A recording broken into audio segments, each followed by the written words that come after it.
बंडू नमस्कार. नमस्कार. तुम्ही आता आदितात्रेची पत्रकार परिषद घ्यायची काय कारण तुमचं नक्की? मिथुन भाऊ, खरं तर काय झालं, पाठीमागं मी एक 8 दिवसापूर्वी पण पत्रकार परिषद बोलवली होती. त्यावेळेस मी जे भागाच्या विविध याच्यावरती विकास कामांवरती विविध याच्यावरती पुराव्यासह बोललो होतो. आणि त्याच्यानंतर या समोर यांनी देवराम लांडे यांनी पत्रकार परिषद घेतली आणि वेगवेगळ्या प्रकारचे ज्या विषयावरती बोलायचं होतं खरं तर त्यांना, म्हणजे आपण जे विकासाच्या मुद्द्यावरती बोललो होतो, शासकीय योजनांच्या बाबतीत बोललो होतो, त्याच्यावरती न बोलता ते वेगळ्या दिशेने भरकटले होते. त्यासाठी मी खरं तर तुम्हाला बोलवलेलं आहे. ते म्हणतात मी भागाचं नंदनवन केलंय, मी भागाचं कायापालट केलाय. तुम्हाला मी त्यांनी भागाचा कसा कायापालट केलाय, भागाचं कसं नंदनवन केलंय हे तुम्हाला पूर्ण 10 मिनिटात मी दाखवणार आहे. तर तुम्ही पहा, ही आहे केवाडीची वेश. तर केवाडीची ही जी वेश आहे तर ही 2002 मधली वेश आहे. तर यांच्या गावची वेश अशी आहे. तर यांनी काय भागाचं नंदनवन केलं असेल, काय भागाचा कायापालट केला असेल, हे तुम्हाला मला हे दाखवायचंय का ही यांच्या गावची वेश आहे. ही आता तर खरं तर ही वेश जी आहे ही पुरातत्व विभागाकडे वर्ग करावा आणि हिला क दर्जा देऊन हिला कर दर्जा द्यावा आणि हे पर्यटनासाठी खुली करून देण्यात यावी, म्हणजे अशी ही वेश आहे. त्याच्यानंतर जर तुम्ही पाहिलं तर साहेबांच्या गावामधला विकास हे आहे साहेबांचं फार्म हाऊस. हे जे आपण पाहतोय आता, हे संरक्षण भिंत आहे. हे जे बांधले ही 10 लाखाची संरक्षण भिंत आहे. त्याच्यानंतर हे जे आहे हे मंगल कार्यालय. बघा, साहेबांनी हे धोबी घाट आहे आणि हे धोबी घाटाकडे हा विकास करायला गेलेले ते. इथं कुठलंही गावाची कुठली वस्ती नाहीये, गावातले कोणी इथं राहत नाही, एकही घर नाहीये केवाडी गाव. त्या ठिकाणी मंगल कार्यालय का? त्या ठिकाणी मंगल कार्यालय, त्याच्यात साहेबांनी स्वतःचा जेसीबी लावलाय. त्याच्या बाजू तुम्ही जे पाहताय हे मंगल कार्यालय आहे, 12 लाखाचं मंगल कार्यालय. त्याच्या बाजू तुम्ही पाहताय हे समाज मंदिर आहे. हे समाज मंदिर मध्ये साहेबांनी शेतीसाठी जर काय आणले, खताच्या गोणी काय जर आणलं तिथे ठेवायसाठी ते समाज मंदिराचा उपयोग केला जातो. तर हे समाज मंदिर जे आहे हे समाज मंदिर 10 लाखाचं समाज मंदिर, प्लस ही भिंत ही 10 लाखाची ही संरक्षण जी तुम्ही म्हणताय सार्वजनिक भिंत, ती त्यांच्या फार्म हाऊस साठी बांधलेली आहे का कशासाठी बांधली? तुम्हीच पहा, ही यांनी वैयक्तिक स्वतःच्या याच्यासाठी बांधलेले आहे. हे मंगल कार्यालय शासकीय निधीचा वापर त्यांनी स्वतःच्या फार्म हाऊस साठी वापर केला 100%. म्हणजे जवळजवळ 32 लाखाच्या ज्या योजना आहेत ह्या यांनी स्वतःच्या फायद्यासाठी यांनी वापरल्या गेलेल्या आहेत त्यांच्या तिथे. आता हे पाहताय तुम्ही, म्हणजे यांनी गावाचं नंदनवन केलेलं आहे. म्हणजे हे गावाचं आणि भागाचं नंदनवन नाही केलं, त्यांनी स्वतःच्या कुटुंबाचं नंदनवन केलं. हे तुम्हाला दाखवायचं. त्याच्यानंतर तुम्हाला जर दुसरा मुद्दा जर दाखवायचा झाला तर ही आज आपण 1,64,00,000 जलजीवनची योजना आलेली, 1,64,00,000 तर ही याचे सब ठेकेदार म्हणून हे स्वतः आहेत. तर यांनी हे पाहू शकता. काय पुरावा आहे का? याचे पुरावे आहेत ना माझ्याकडे, याचे सगळे पुरावे आहेत माझ्याकडे. हे थप्पी लागले सगळे टोटल डॉक्युमेंट मी काढलेले आहेत. हे सगळे माझ्याकडे पुरावे, मी बिगर पुराव्याचं काही बोलत नाही. मग सब ठेकेदार असणं त्याच्यात गैर काय म्हणजे आता हे पाहा ना तुम्ही, हे काय गैर आहे? ही अशी यांच्या स्वतःच्या गावात प्यायला पाणी नाही, हे जलजीवनचं असं काम केलं आणि हे दुसऱ्याच्या गावात जाऊन, हे लोकांच्या गावामध्ये जाऊन दुसऱ्याच्या गावात जाऊन हे जलजीवनच्या पाईपलाईन खोलतात आणि हे स्वतःच्या गावात ही परिस्थिती आहे त्यांची. नाही, पण जलजीवनची तसं पाहिलं तर सर्वच गावांमध्ये थोड्या प्रमाणात अशीच परिस्थिती आहे. नाही, सर्व इतर गावापेक्षा ह्या गावाची खूपच बिकट अवस्था आहे. हे जे आणलंय यांनी हे एवढंच आहे फक्त, हे असेच आहेत. जवळजवळ माझ्या माहितीप्रमाणे हे ओपनच पाईप ठेवलेले आहेत त्यांनी जलजीवनच्या पाईपलाईनचे. हे पहा, हे सगळे असेच, तुम्ही कुठे पहा ही अवस्था आहे यांची. ना यांनी हे केलेलं कुठं, याचा निधी सर्व वितरित झालेला आहे का? याचा माझ्या माहितीप्रमाणे 70-80% निधी वितरित झालेला आहे या योजनेचा. काम तर काहीच दिसत नाहीये. नाही, काम कुठलंच नाही आणि काहीच नाही. हेच मला यांचं गावचं पहिलं नंदनवन दाखवूया आपण, नंतर भागाची चर्चा करणारच आपण. त्याच्यानंतर जर आपण पाहिलं तर यांच्या फार्म हाऊसच्या जर ह्या टाक्या दिसतात, ह्या जवळजवळ 1000 टाक्या आल्या होत्या, पण हे फक्त स्वतःच्या वापरासाठी या टाक्या वापरल्या जातात.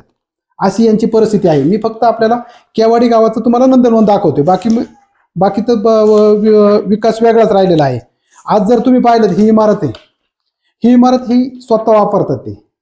ही शासनाची इमारत आहे, डबल मजली इमारत आहे, ही शासनाची आहे. आणि कसली इमारत आहे शासनाची? कुठलं तरी मोठं समाज मंदिर म्हणून असं हे आलेले मोठी हे आहे हे, पण हे स्वतः वापरतात. हे तुम्ही कशावरून म्हणताय हे स्वतः वापरताय? याच्यात मी स्वतः जवळ जाऊन पाहिलं यांचं साहित्य सगळं आणि यांच्या घराच्या शेजारी बांधलेले. मी बिना पुराव्याचा कुठलाच आरोप करत नाही.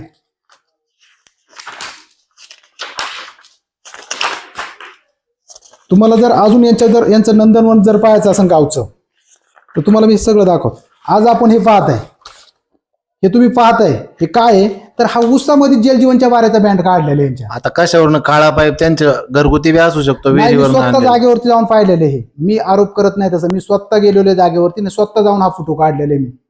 म्हणजे काय आरोप करणे आणि हे हा वेगळा विषय आहे, पण मी स्वतः फोटो काढलेले हा. असं जर जलजीवनचं जर त्यांनी स्वतःच्या याच्यात जर वापरलं असं तर हे मग फारच अवघड आहे. हेच नंदनवन आहे हे गावचं, आणि हे सांगतात ना आम्ही नंदनवन केले. आता हे पहा, ते जे समाज मंदिर होतं म्हणजे ते जी इमारत आहे डबल मध्ये त्यांच्या त्याच्यासाठी आलेली, त्याचा बघा कसा वापर केला. याच्यामध्ये दिसतात हे टोटल टाक्या आहेत. म्हणजे हे जे 15 वित्त आयोगातून टाक्या म्हणायचे आलेले आहेत, त्या टोटल टाक्याने पूर्ण भरलेले. आता हा फोटो तुम्ही दाखवताय टाका, या कधीचा फोटो आहे हा साधारण एक 7-8 महिन्यापूर्वीचा फोटो आहे हा. आज जर बघायला गेलं तर आज बी आहेत का टाक्या तिथं? आता मी काय गेलेलो नाही त्यांच्याकडे, त्यामुळे का मला याची काही कल्पना नाही. पण मग ही अशी परिस्थिती होती.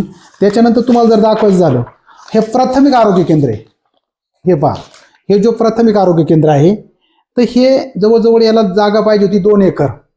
यांनी हे 2 एकर मध्ये न बांधता हे फक्त प्राथमिक आरोग्य केंद्र जे बांधले ते 2 गुंठे सुद्धा जागेत बांधलेले नाहीये. इकडनं हे समोर प्राथमिक आरोग्य केंद्र दिसतंय, इकडनं हा जो दिसतो हा उभा, इकडनं उभा हा जनावरांचा दवाखाना आहे.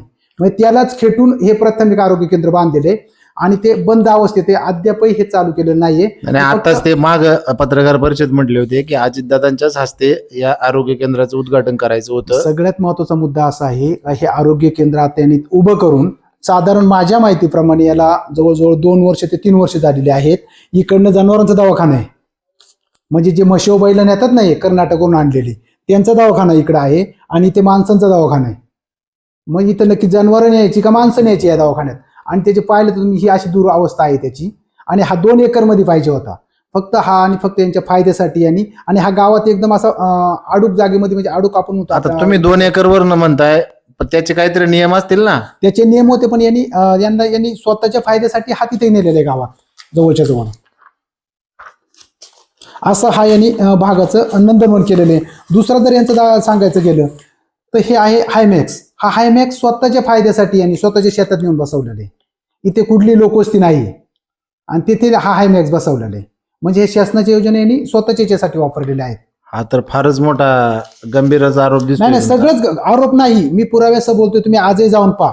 आता हा दुसरा एक जर हायमॅक्स पाहिला आपण, तर हा दुसरा एक हायमॅक्स आहे.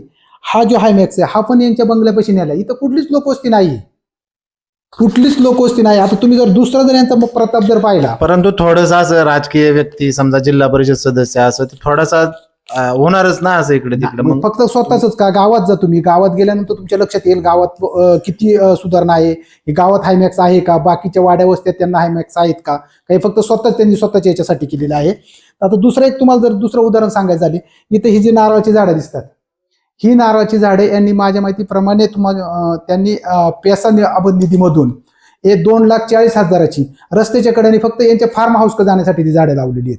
जवळजवळ एक 200 मीटरचं अंतर असेल एवढी, म्हणजे निधी पेसाचा, आणि हा वापर केला यांच्या याच्याकडे जाण्यासाठी. याचे काय पुरावे आहे तुमच्याकडे? पेसाचा निधी त्यांनी वापरला. माझ्याकडे, मी बिगर पुराव्याचं बोलत नाही. माझ्याकडे थप्प्या पडल्या त्या कागदांच्या, मी बिगर पुराव्याचं काहीच बोलत नाही. हा आहे भागाचं साहेबांनी केलेलं नंदनवन. आता साहेब सगळ्यात महत्वाचा मुद्दा असा आहे का त्या दिवशी साहेब बोलता बोलता बोलले, म्हणजे साहेब ज्या याच्यामध्ये होते, साहेब बोलता बोलता